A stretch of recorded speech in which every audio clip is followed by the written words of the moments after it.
How do you change your mindset? Start focusing on school from leaving like a long break where you're just sitting at home, not doing any work. How do you change that? Well, I think one of the most important, if you're trying to change your habits, I think you need to find, for me, you just have to find one key habit that you have to change about yourself. Right. I think we talked about this in the first episode. Right. It's from, I've read this from the book.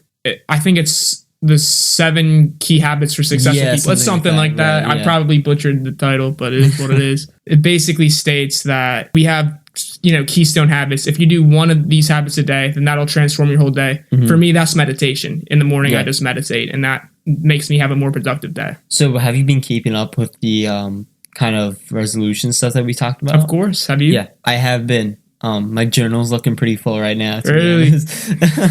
Yeah, I've been going along with that pretty strong. Also, my bed is made up always. Have you ever heard of Jordan Peterson? He's a psychologist. He's kind of famous on YouTube. Yeah.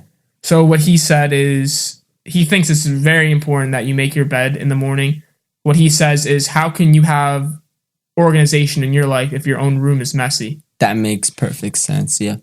I think all this stuff is really making me a better person overall. And I really enjoy this podcast as well. That's something that we really hope to keep up throughout not only 2020, but onward. I mean, so how do I get back into it? How do I get back into the groove of things? I realize some people are like, oh, still in that vacation mindset. So they're, not willing to do hard work when as soon as first day comes. I'm different. I feel like I like to get, start off strong. Wow. Start off strong. I'll take that pre-test.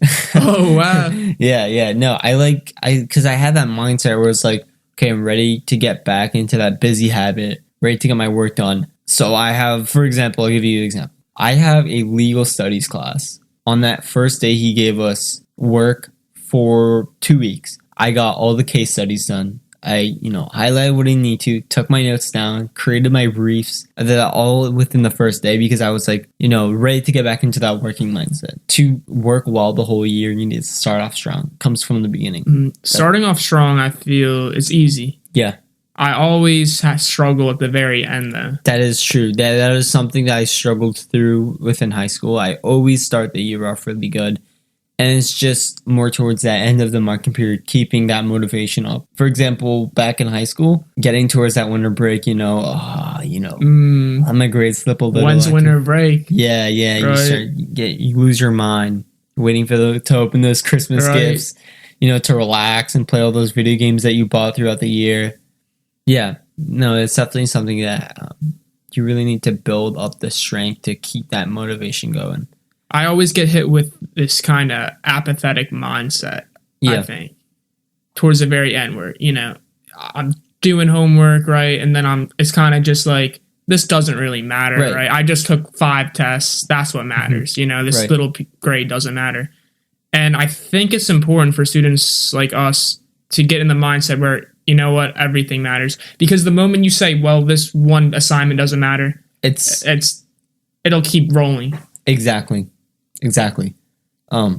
So contrasting from the first question where I asked, how do you start off? How do you end? How do you think someone should end their year perfectly?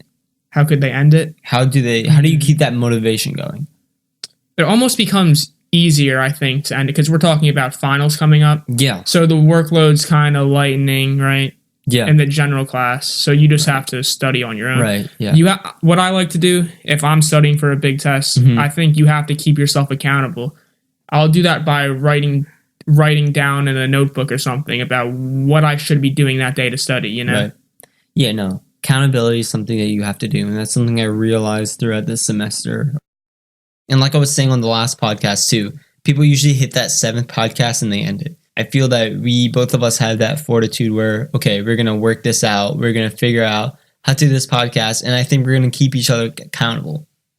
The days that you don't feel like coming over and doing the podcast, I will make sure you're going to rough me up. You're going to come to my house. Yeah. Break a couple windows. Exactly. And I expect the same from you. Just show up to my house, even though I said I'm not going to do it. I'll spray paint. Dill was here on the garage, so I was there.